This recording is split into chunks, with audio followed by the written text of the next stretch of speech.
Hello and welcome to study IQ. मैं दिव्यांशी श्रीवास्तवा और आज मेरे साथ इस इंटरव्यू सेशन में जुड़े हैं हिमाद्री भारद्वाज जी, जिन्होंने एसएससी सीजीएल 2018 में रैंक 4009 हासिल की है। बहुत बहुत बधाई Himadri ji. Thank you so much ma'am. कैसी फीलिंग है? आपने इस एग्जामिनेशन को अपने सेकेंड अटेम्प्ट में क्लियर कर लिया और इतना इम्पोर्टेंट एग्जामिनेशन। मैम फीलिंग तो बहुत अच्छी है, बहुत अच्छा लग रहा है क्योंकि काफ़ी टाइम से ट्राई करा है इसका। एक्चुअली टेक्निकली ये मेरा सेकंड अटेम्प्ट है, तो क्योंकि जो फर्स्ट अटेम्प्ट था वो मैं while in college last year मैंने ऐसे ही दे दिया था। तो पढ़ने के बाद अच्छी तरह पढ़ाई करने के बाद ये मेरा देखा जाए तो फर्स्ट अटेम्प्ट था और इसमें मैंने क्लियर किया। और ये जैसा कि पता है आप सबको कि ये जो अटेम्प्ट था मेरा इसमें कोर्ट केसेस हो गया था, तो ये काफ़ी डिले हुआ। तो ये 2018 में चालू होके अभी 2021 में फाइनली मतलब 3 इयर्स में इसका फाइनल रिजल्ट आया। तो पेशेंस काफ़ी रखना पड़ा इस एग्ज़ाम क्लियर करने के लिए। और मेजर डिफ़िकल्टी तो यही रही कि थोड़ा पेशेंस रखना पड़ा, क्योंकि काफ़ी लॉन्ग ड्यूरेशन हो गया था, कोई रिजल्ट नहीं आ रहा था, एग्ज़ाम डिले पोस्टपोन हो रहे थे।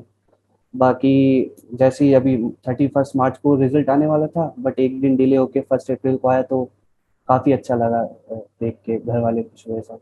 हिमाद्री, थोड़ा सा अपने बारे में बताइए, क्या एजुकेशनल क्वालिफिकेशन आपकी रही है?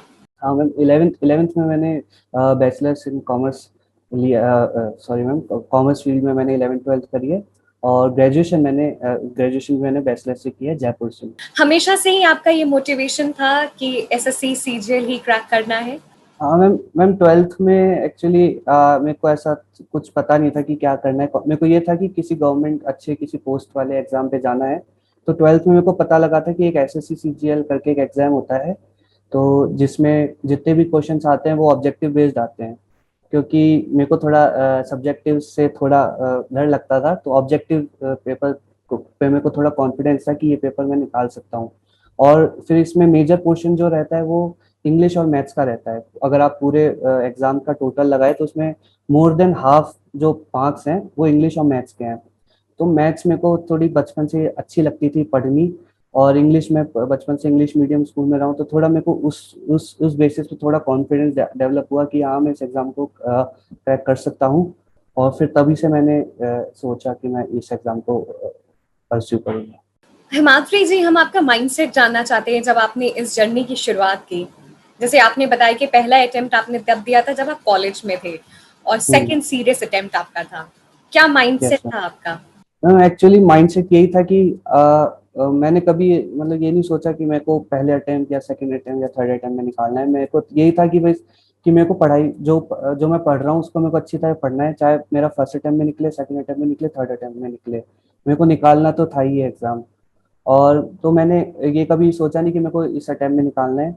बस माइंडसेट यही था कि आप भाई जो भी पढ़ रहे हो जितना हो सके आप पढ़ो, अच्छी तरह रिवीजन करो, अच्छी तरह आप मैंने मेरे जितने थोड़े बहुत लोग हैं जो इसमें सेलेक्ट हुए हैं और दूसरे कॉम्पिटिटिव एग्जाम में सेलेक्ट हुए हैं, तो मैं उनसे थोड़ी गाइडेंस ली कि मतलब स्टार्टिंग फेज में कि भाई, क्योंकि स्टार्टिंग फेज में जो स्टूडेंट्स होते हैं बहुत कंफ्यूज रहते हैं कि वो मैं कहाँ से पढ़ूँ, किस बुक को रेफर करूँ, किस टीचर को रेफर करूँ। तो मैंने काफ़ी जगह से गाइडेंस ली, हर जगह से ली, हर जने से गाइडेंस ली। और फिर जो मेरे लिए जो मेरे को बेस्ट सूटेबल चीज़ लगी, मैंने शुरू का थोड़े टाइम तो 3-4 महीने तो मैंने सिर्फ इस चीज़ में निकाले कि मेरे लिए बेस्ट क्या है। क्योंकि सबके लिए मतलब टीचर्स तो बहुत हैं, पर सबके लिए अलग टीचर सूटेबल रहता है। तो मैंने देखा मेरे लिए जो बेस्ट है। फिर जब मेरे को लगा कि हाँ ये टीचर्स और ये चीज़ें, ये टाइम टेबल, ये शेड्यूल ये मेरे लिए बेस्ट है, तो मैंने फिर उसको कंटिन्यू कैरी ऑन किया। हिमाद्री, जैसे आपने मेंशन किया कि आपने कॉलेज के दौरान ही प्रिपरेशन शुरू कर दी थी एसएससी सीजीएल की। जो एस्पिरेंट्स एसएससी सीजीएल को टारगेट करते हैं और अपने कॉलेज में हैं, आपके एक्सपीरियंस से क्या स्ट्रैटेजी उनको अभी से बना के चलनी है? मैम स्ट्रेटेजी बस मैम मैं यही सजेस्ट करूंगा कि आप बस डेली पढ़िए, बी कंसिस्टेंट। क्योंकि इसमें मतलब एसएससी सीजीएल कोई मतलब एग्जाम ऐसा ऐसा नहीं है कि आप इसको नहीं निकाल सकते या नहीं कर सकते। बस इसमें एक जो सबसे मेरे को जो सबसे इम्पोर्टेंट चीज़ लगी वो लगी कंसिस्टेंसी, कि अगर आप कंसिस्टेंट हो तो आप डेफिनेटली इस एग्ज़ाम को निकाल लोगे। और बाकी मतलब इस एग्ज़ाम में ऐसा वो नहीं है, बस आपको कंसिस्टेंट रहना पड़ेगा और थोड़ा पेशेंस रखना पड़ेगा। क्योंकि ये ऐसा एग्जाम है, इसमें थोड़ा काफी डिले हो रही है चीजें।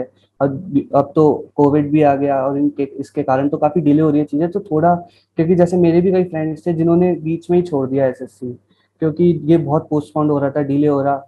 बस इसलिए पेशेंस और कंसिस्टेंसी सबसे ज्यादा जरूरी है इस एग्जाम को निकालने। हिमाद्री, हमें पता है इस एग्जामिनेशन 4 स्टेजेस में होता है, प्रीलिम्स, मेंस, टियर 3, टियर 4। हम आपकी अलग अलग सेक्शंस की, अलग अलग स्टेजेस की स्ट्रैटेजी जानना चाहेंगे और क्या रिसोर्सेज आपने फॉलो किए। ठीक है मैम। तो मैम जैसे टियर 1 होता है, टियर 1 में 4 सब्जेक्ट आते हैं, इंग्लिश, मैथ्स, रीजनिंग और जनरल अवेयरनेस। तो सबसे पहले मैं इंग्लिश की बात करता हूँ। मैम इंग्लिश में ये है कि मैंने मैं बचपन से इंग्लिश मीडियम में रहा हूँ, तो उसकी काफ़ी हेल्प रही है मुझे। और मैं बचपन से कई हॉलीवुड सीजन्स मूवीज देख रहा हूँ और पढ़ रहा हूँ इंग्लिश में, कई चीज़ें पढ़ रहा हूँ, मैगजीन्स वगैरह, तो उसकी मेरे को काफ़ी हेल्प रही है। तो इंग्लिश में मेरे को इतनी डिफिकल्टी आई नहीं, बट फिर भी मैंने इंग्लिश की तैयारी करने के लिए मैंने एक प्लिंथ टू पैरामाउंट करके बुक आती है नीतू सिंह मैम की, उसको मैंने रेफरेंस लिया। और वो बुक बिल्कुल बिल्कुल ही एग्जाम पर्सपेक्टिव से बनाई गई है, और स्पेशली एसएससी और इस जो इसी फील्ड के एग्जाम्स है, इसके पर्सपेक्टिव से बिल्कुल परफेक्ट बुक मेरे को लगी वो प्लिंथ टू पैरामाउंट। उसको अगर कोई पढ़ ले तो मतलब it is more than sufficient उसको इंग्लिश समझने के लिए। सेकंड पे मैम रीजनिंग। तो रीजनिंग में मैम ऐसा सच मैंने कहीं से पढ़ा नहीं, बट मैंने सिर्फ प्रीवियस ईयर इंग्लिश में भी मैम मैंने प्रीवियस ईयर क्वेश्चंस की बुक लाया था। एक किरण की आती है, अरियन की आती है, कई कई अलग अलग पब्लिकेशंस की आती है प्रीवियस ईयर क्वेश्चन की, तो उसमें मैंने सारे क्वेश्चन सॉल्व किए हैं। और जो जो क्वेश्चन मेरे को इंपॉर्टेंट लगते थे उनको मैं मार्क करते गया, और रिवीजन में सिर्फ वही क्वेश्चन को मैं सॉल्व करता था। और ऐसे ही मैम रीजनिंग में भी मैंने पढ़ा नहीं कहीं से, बट मैंने प्रीवियस ईयर क्वेश्चन की बुक लाई, और जितना हो सके मैंने रीजनिंग के क्वेश्चन को, प्रीवियस ईयर क्वेश्चन को सॉल्व करे। फिर मैम जनरल अवेयरनेस पे आते हैं। जनरल अवेयरनेस जैसे हम जानते हैं कि बहुत वास्ट सब्जेक्ट है थोड़ा, क्योंकि वो एक सब्जेक्ट में काफी सारी चीजें आती है, जैसे करंट अफेयर्स हो गई, हिस्ट्री हो गई, पॉलिटी हो गई और साइंस हो गई, तो ये और स्टैटिक स्टैटिक जीके हो गई। तो ये 4-5 चीजें बहुत इंपॉर्टेंट है पूरे जनरल अवेयरनेस सेक्शन में। तो सबसे पहले तो मैम करंट अफेयर और स्टैटिक के मैम स्टडी आईक्यू और स्टडी आईक्यू की टीम को थैंक यू करूंगा, क्योंकि जो गौरव सर ने जो करंट अफेयर्स पढ़ाई है, मतलब वो ऐसी मैंने आज तक कभी करंट अफेयर्स पढ़ी नहीं। और मतलब गौरव सर की करंट अफेयर्स मतलब आप वो पढ़ लो तो आपको कोई कहीं कहीं भी जाने की जरूरत नहीं है। उनकी डेली करंट अफेयर्स पढ़ लो, और उनकी जो बेस्ट 300 मंथ की करंट अफेयर्स आती है आप वो पढ़ो। अगर आप वो पढ़ लोगे तो आपको कहीं और जाने की जरूरत नहीं है, वो बेस्ट है। और अब तो गौरव सर का एक स्टैटिक जीके का भी कोर्स आ गया है, तो वो भी मैंने पढ़ा है, क्योंकि मैं 2019 और 2020 एसएससी के लिए भी प्रिपेयर कर रहा हूँ। तो उस वो स्टैटिक जीके का कोर्स भी बेस्ट मेरे को जो अभी तक लगा वो बेस्ट है। तो करंट अफेयर्स अब क्या है, अब 2018 के बाद करंट अफेयर्स का पोर्शन एसएससी सीजीएल में ज्यादा हो गया है। तो मैं करंट अफेयर्स पे ज्यादा ध्यान देता था, और मैं उनके रोज शाम रोज डेली करंट अफेयर्स करता था, उसके नोट्स बनाता था।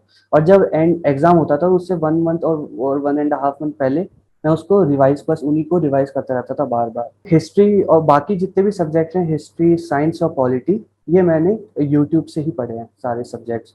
और बाकी मेन जो एक मैंने बुक को रेफर किया, फॉलो किया, वो थी ल्यूसेंट पब्लिकेशंस की बुक आती है, जिसमें आपको बिल्कुल एग्जाम पर्सपेक्टिव से आपको सब कुछ मटेरियल उसके अंदर मिल जाएगा। तो मैम जनरल अवेयरनेस के लिए ये। और फिर लास्ट में आता है क्वांटिटेटिव एप्टीट्यूड। मैम सबसे ज्यादा जो मैंने ध्यान दिया किसी सब्जेक्ट पे, तो मैंने इसी पे दिया, क्योंकि ये ही थोड़ा देखा जाए तो सबसे ज्यादा मार्क्स वाला सब्जेक्ट होता है, और सबसे इम्पॉर्टेंट सब्जेक्ट भी होता है, क्योंकि मैथ्स जैसे जानते हैं थोड़ी बहुत लोगों को टफ भी लगती है, और वो ये सारी चीजें हैं। तो मैथ्स के लिए मैम मैंने यूट्यूब पे ही पढ़ा, मैंने सारी पढ़ाई मैंने यूट्यूब पे ही करी है।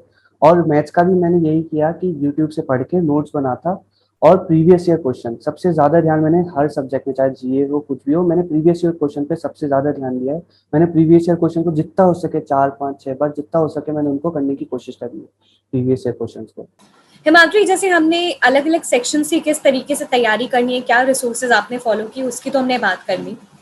अब टियर 1 और टियर 2 की तैयारी में किस तरीके से डिफरेंसेस होते हैं जो एस्पिरेंट्स को ऑलरेडी अपने मन में बैठा के आगे बढ़ना है प्रिपरेशन के लिए। मैम कोई डिफरेंस नहीं होता है टीयर 1 और टीयर 2 में। क्योंकि टीयर 1 में भी आप मैथ्स और इंग्लिश पढ़ोगे और टीयर 2 में भी मैथ्स और इंग्लिश का ही पेपर आता है। तो कभी भी मेरे हिसाब से कभी भी किसी को ये नहीं सोच के चलना चाहिए कि मैं टीयर 1 तक पढ़ूँ तो टीयर 1 तक की लेवल की मैथ्स और इंग्लिश पढ़ूँ। मैं ये मानता हूँ कि आप टीयर 1 में भी आप टीयर 2 की मैथ्स और टीयर 2 की इंग्लिश की लेवल की ही तैयारी करके जाओ, क्योंकि एट लास्ट आपको टीयर 1 के बाद टीयर 2 देना ही है, तो आपको उसकी तैयारी करनी ही है।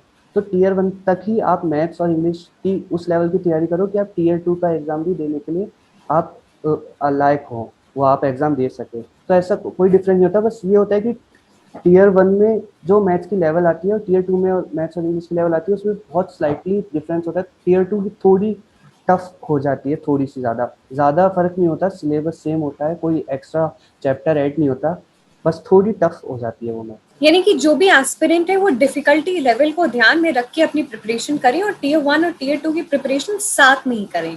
अब ऐसा हाँ, नहीं सोच बिल्कुल सकते साथ में। कि टीयर 1 हम्म। क्वालिफाई हो जाएगा फिर हम टीयर 2 के लेवल के क्वेश्चन हम लगाएंगे। यस मैम, क्योंकि मैम टीयर 1 के बाद आप देखिए, आपको अगर सही तरीके से सब होए, एसएससी में सब होए, तो बहुत जल्दी आपका टीयर 2 हो जाता है विद इन 2 मंथ्स। तो ऐसा तो है नहीं कि आप विद इन 2 मंथ्स में बिल्कुल टीयर 2 की भी तैयारी कर लो। तो आपको टीयर 1 से पहले ही करके रखनी चाहिए, जिससे आपको जो टीयर 1 के बाद जो टाइम मिले टीयर 2 के लिए, उसमें आप अपनी रिवीजन जितना हो सके आप अपने ब्रशअप, अपने स्किल्स को ब्रशअप करो, जितना रिवीजन हो सके वो कर सको आप। हिमाद्री, आपने ऑलरेडी पहले मेंशन किया है पर फिर मैं आपसे पूछना चाहती हूँ, किस तरीके से आपने अपनी जर्नी में चेंजेस महसूस किए जब आपने स्टडी आईक्यू की गाइडेंस ली? मैम पहले, जैसे पहले होता था कि मैं दूसरी जगह से भी मैं करंट अफेयर्स वगैरह पढ़ता था, तो वहाँ पर मतलब ऐसा था कि सिर्फ आपको बता देते थे कि भाई जैसे कोई करंट अफेयर है, जैसे फॉर फॉर एग्जांपल कि इंडिया का चीफ ऑफ मिलिट्री कौन बना, तो बस वो ये बता देते थे कि ये इस उस इंसान का नाम दे देते थे, ये बता देते कि ये बना। बट जो गौरव सर और मतलब स्टडी आईक्यू के जो करंट अफेयर्स है उसमें ये फर्क है कि मैम उस एक क्वेश्चन के साथ वो कम से कम 5-6 अलग उसी से रिलेटेड चीजें बता देते थे। मिलिट्री से रिलेटेड चीजें बता देते, जैसे ये क्वेश्चन आया उसी फील्ड से रिलेटेड और चीजें बता देते थे, जिससे हम हमारा उन चीजों का रिवीजन भी हो जाता था। हमको बार बार रिवीजन करने की जरूरत नहीं होती थी, तो हमको वो चीजें ध्यान हो जाती थी। और ऐसे ही जैसे गौरव सर की सबसे अच्छी बात यह है कि वो स्टैटिक भी करंट अफेयर के ऑलमोस्ट साथ साथ ही करा देते थे। जैसे कोई कोई करंट अफेयर में कोई ऑप्शन आया, जैसे किसी स्टेट का ऑप्शन आया, जैसे कर्नाटका का आया या किसी और स्टेट का आया, तो वो फिर उस स्टेट की थोड़ी जो फेमस चीजें हैं, वहाँ टेम्पल्स हैं, डैम्स हैं, और जो भी स्टेट से related recently related current affairs या कोई स्टैटिक का इंपॉर्टेंट पॉइंट है वो बता देते थे। तो आधी आधी स्टैटिक तो आप करंट, अगर आप 6 7 8 9 महीने लगातार करंट अफेयर्स करते हो, तो आधी इंपॉर्टेंट स्टैटिक के पॉइंट्स आपको उन करंट अफेयर्स से याद हो जाते थे। जैसे मेरे एग्जाम में भी एक क्वेश्चन आया था कि इंटरनेशनल एटॉमिक जो के यूनियन के हेडक्वार्टर्स कहाँ पर है, तो वो गौरव, मेरे को अच्छी तरह ध्यान है, जब वो क्वेश्चन करने गया मैंने कभी उस क्वेश्चन को पढ़ा नहीं था, कहीं स्टैटिक में नहीं पढ़ा था, पर मेरे को अच्छी तरह ध्यान है कि जब भी वियना में है वो, तो जब भी वियना की बात होती थी तो गौरव सर ये जरूर बताते हैं यहाँ पर इसका हेडक्वार्टर है। और वो मेरे एसएससी के सीजीएल 2018 के एग्जाम में क्वेश्चन आया था, और वो मैं करके आया था वो क्वेश्चन। हिमाद्री, हमें बहुत खुशी है कि हम आपकी सक्सेस स्टोरी का हिस्सा बन पाए और हमारा यही प्रयास है कि जो भी एस्पिरेंट्स हैं जिन हमारी गाइडेंस लेते हैं उनको उनके गोल तक ले जाना। हिमाद्री, आगे चलते हैं और बात करते हैं टीयर 3 जो कि डिस्क्रिप्टिव होता है, उसके बारे में आपकी क्या स्ट्रैटेजी रही? हाँ, तो मैम टीयर 3 बिल्कुल ही टीयर 1 और टीयर 2 से कम्प्लीटली डिफरेंट एग्जाम हो गया, क्योंकि टीयर 1 टीयर 2 ऑब्जेक्टिव होते थे और टीयर 3 डिस्क्रिप्टिव होता था। तो टीयर 3 एक नया कॉन्सेप्ट था 2017 के बाद, क्योंकि उससे पहले इंटरव्यू होता था, बट उसको हटा के टीयर 3 एक इन्वॉल्व कर दिया इसके अंदर। तो टीयर 3 की यही चीज थी कि मैंने एक बुक लाया था, 151 एसेज करके एक बुक आती है, और मैंने जितने भी करंट जो इम्पोर्टेंट टॉपिक्स थे, जैसे डिमोनेटाइजेशन हो गया, और 377 आर्टिकल 377 हो गया, आर्टिकल 370 हो गया, तो जितने भी रिसेंट और मेजर टॉपिक्स थे, और जैसे एनवायरनमेंट के सोशल टॉपिक्स हो गए, तो मैंने इनका एक ग्रुप बना लिया। कम से कम मैंने 30-35 अलग अलग टॉपिक्स, जो वो ऐसे टॉपिक्स मैंने इकट्ठे कर लिए, अगर तो वो सभी फील्ड के इन्वॉल्व हो गए, जिसमें चाहे सोशल हो गया, एनवायरनमेंट हो गया, फाइनेंशियल हो गया, और जितने भी पॉलिटिकल हो गया, इस सारे मिक्स करके मैंने कुछ 30 to 35 एसेज मैंने तैयार किए। और मैंने उन्हीं एसेज को बार बार पढ़ा, जिससे कि अब कोई कोई सा भी ऐसे आता, ऐसे अगर एग्जाम में पूछने को आता ऐसे, तो मैं उनसे रेफरेंस लेके मैं एक अपना ऐसे वहाँ लिखा था। तो मैंने मेजरली ऐसा किया, और मैंने मेरे कुछ फ्रेंड से मदद ली जो आईएएस की प्रिपरेशन कर रहे हैं, क्योंकि उनको वो रिटर्न उनकी प्रैक्टिस करते हैं वो। तो मैंने उनसे मदद ली कि वो मेरे को थोड़ा कैसे राइटिंग स्टाइल क्या होनी चाहिए, ऐसे कैसे लिखते हैं, उनसे मदद ली, और मैंने उनसे पूछ के मैंने वो ये किया। हिमाद्री, आपने लिखने की प्रैक्टिस किस तरीके से की और कितना प्रैक्टिस किया आपने जो भी स्ट्रक्चर बनाया लिखने के लिए?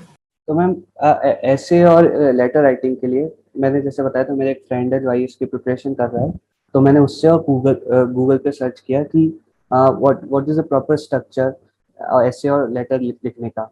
तो मेजरली जैसे अगर आप ऑन द होल उसको देखें तो ऐसे में इंट्रो, बॉडी और कंक्लूजन होता है।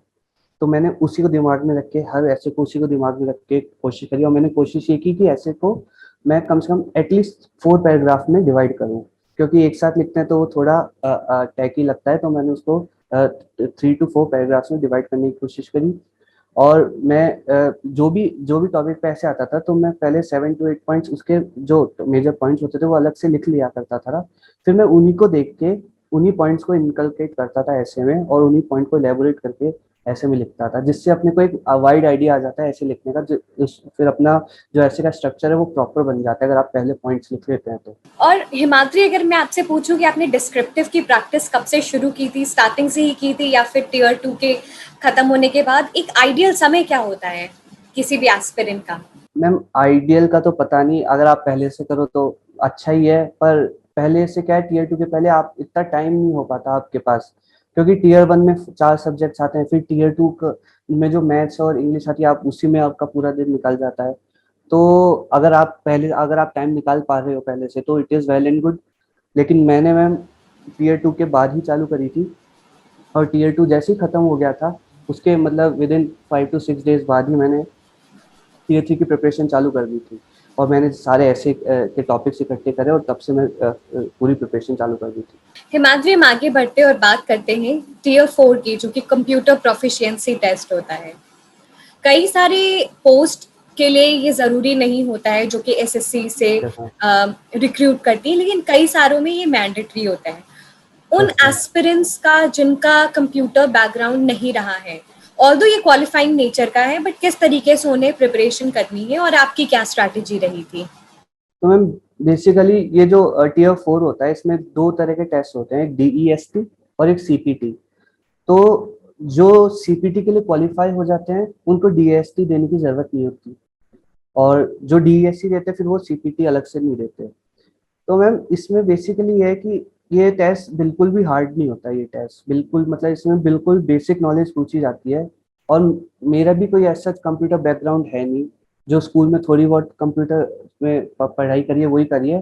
तो इसमें कुछ हार्ड नहीं है, बस हाँ आपको टाइपिंग, इसमें टाइपिंग का टेस्ट होता है, आपको टाइपिंग की प्रैक्टिस करनी होती है। और वो आप इजीली, मतलब अगर आप 20 से 25 दिन रेगुलर आप 1 1.5 2 घंटा भी टाइपिंग पे ध्यान दे करें, तो आप आराम से उस स्पीड को अचीव कर सकते हो। वो और उसमें जो ऐसे जो टाइपिंग मटेरियल होता है, उसमें कुछ ऐसे स्पेशल कैरेक्टर्स नहीं पूछे जाते, ना ऐसा कुछ पूछा जाता, बेसिक टाइपिंग होती है। और उसको आराम से आप अगर 20 25 दिन अगर आप प्रैक्टिस करो टाइपिंग की तो वो कर लेते हो। और बाकी जो दूसरी 2 चीजें पूछी जाती है, एक एक्सेल पूछी जाती है, पावर पॉइंट का पूछा जाता है। तो वो भी बिल्कुल बेसिक होता है कि एक्सेल में उनके कोई ऐसे नहीं कि कोई बहुत ज्यादा हार्ड फॉर्मूले पूछ रहे हैं या वो कर रहे हैं। बहुत ही बेसिक फॉर्मूले होते हैं, सम, माइनस, डिवाइड, मल्टीप्लाई, ये बस बेसिक फॉर्मूलेज होते हैं। और पीपीटी में भी बिल्कुल ही बेसिक स्लाइड बनानी होती है, उसमें ऐसा कुछ भी नहीं होता। तो वही, अगर आप यूट्यूब पे भी देख के 15 20 दिन पहले थोड़ी से प्रैक्टिस कर लो तो आप इजीली निकाल लोगे उसको। मतलब टीयर 4 में ऐसा कुछ ज्यादा डिफिकल्ट नहीं होता। हिमाद्री, टेस्ट सीरीज का बहुत रोल होता है। आपने किस तरीके से टेस्ट सीरीज को अप्रोच किया था और क्या सही तरीका होना चाहिए? क्योंकि हम सुनते हैं ये एनालिसिस बहुत ज़रूरी होती है, बट कई बार होता है हम ये चीज़ पार्ट मिस कर देते हैं। जैसे मैम, जैसे आप कह रहे हैं बिल्कुल सही कह रहे हैं मैम, आपकी एनालिसिस बहुत इंपॉर्टेंट चीज होती है। और मोस्टली मैंने, मतलब मेरे साथ जितने लोग पढ़ते हैं करते हैं, मैंने मोस्टली लोगों को यही देखा है कि वो टेस्ट दे देते हैं, दिन में 2 टेस्ट दे देते हैं, पर उसका एनालिसिस नहीं करते। बस वो अपने मार्क्स देखते हैं, किसमें कितने मार्क्स है, उसके बाद ठीक है छोड़ देते हैं। तो टेस्ट, उससे टेस्ट सीरीज देने का कोई फायदा ही नहीं निकला, क्योंकि आप मॉक टेस्ट देते हो आप ये देने के लिए देते हो कि आपको पता लगे कि आप किस किस जगह आप स्टैंड करते हो आप अपने टेस्ट में। और फिर आप जब उसको एनालाइज करोगे आप मॉक टेस्ट को, तभी आपको पता लगेगा कि आपके वीक पॉइंट्स क्या हैं और आपके पॉजिटिव पॉइंट्स क्या है, तभी आपको पता लगेगा। तो मेरा तो ये मानना है कि अगर एसएससी को निकालने के लिए अगर 100% आपकी प्रिपरेशन लगती है, तो उसमें एटलीस्ट 40% मैं मॉक टेस्ट को देता हूँ मैम। बाकी 60% पढ़ाई और रिवीजन। रिवीजन बहुत जरूरी चीज़ होती है, और मैं रिवीजन को देता हूँ, और मैं 40% मॉक टेस्ट को देता हूँ, क्योंकि मैम मॉक टेस्ट एक ऐसी चीज़ है कि आप दोगे, आप एनालाइज करोगे, तभी आपको पता लगेगा आप कहाँ स्टैंड हो। और वहीं मैं साथ रिवीजन करता था। जैसे मैंने एक मॉक टेस्ट कोई सा दिया, तो उसमें कोई सा भी टॉपिक आता है, जैसे भले मुझको उसका आंसर आया हो नहीं आया हो, मैं हर क्वेश्चन देखता था। और जैसे फॉर एग्जांपल एक साइंस में एक आई पे क्वेश्चन पूछ लिया, कि कोई सा भी क्वेश्चन पूछ लिया, तो मैं वो क्वेश्चन देख लेता था, उसका आंसर देख लेता था, अगर मैंने गलत किया हो तो देख लेता था कि ये क्या आंसर सही है। और मैं हैंड टू हैंड मैं अपने नोट्स पे जाता, और मैं उस आई टॉपिक को रिवाइज कर लेता था पूरा, कि जिस और ऐसा फिर अब ऐसे कितनी बार आई का क्वेश्चन आता होगा और मैं बार बार आई को रिवाइज करता था, तो इससे मेरे को वो टॉपिक अच्छी तरह रिवाइज हो जाया करता था। और मैं ऐसे हर सब्जेक्ट में करता था मॉक टेस्ट में, और मैथ्स में भी मैं यही करता था कि कोई सा भी क्वेश्चन आए तो मैं उसको देखता था, मैं उसको सही अप्रोच देखता था, मैं ये देखता था कि उस क्वेश्चन को बेस्ट सॉल्यूशन उसका तरीका क्या है, और मैं उन क्वेश्चन जो इंपॉर्टेंट क्वेश्चंस होते थे उनको मैं अलग से अपने नोट्स में लिख देता था। और जब एग्जाम पास आते था, मतलब एग्जाम से 15 से 20 दिन पहले, मैं सिर्फ उन क्वेश्चन को रिवाइज करता था जो मेरे को नहीं आते और जो मेरे को इम्पोर्टेंट लगते थे, तो मैं उन क्वेश्चन को रिवाइज करता था। हिमाद्री की अगर इस बात से मैं की पॉइंट निकालूं तो यही है कि आपकी पढ़ाई अधूरी है मॉक टेस्ट के बिना। 40% एग्जामिनेशन में अगर फाइनल लिस्ट में आना है तो 40% कॉन्ट्रीब्यूशन आपके मॉक टेस्ट का है और किस तरीके से इफेक्टिवली आपने उसे अटेम्प्ट किया है। हिमाद्री, आप कुछ मैसेज देना यस चाहेंगे उन मैम। एस्पिरेंट्स को जो एसएससी सीजीएल को टारगेट कर रहे हैं?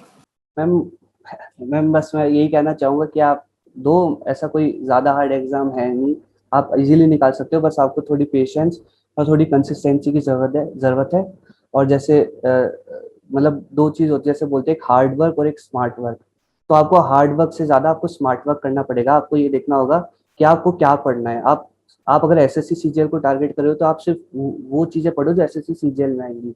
जो आप प्रीवियस ईयर पेपर्स देखो और वो करो, वो चीज़ें पढ़ो जो सिर्फ एसएससी सीजीएल में आएगी, क्योंकि आप एक्स्ट्रा जो उसमें चीज़ें पूछी जाएगी तो उनको पढ़ के आप अपना टाइम वेस्ट करोगे।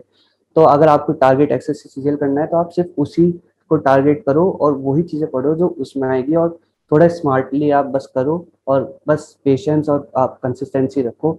डेफिनेटली ये निकल जाएगा exam. Thank you so much Himadri, हमारे साथ अपना एक्सपीरियंस शेयर करने के लिए। हमें बहुत खुशी है कि हम आपकी सक्सेस स्टोरी का हिस्सा बन पाए, और बहुत गर्व है कि आज आपको एसएससी सीजीएल के फाइनल लिस्ट में आपका नाम देखकर। Thank you so much and we wish you all the best for your future. Thank you so much Himadri.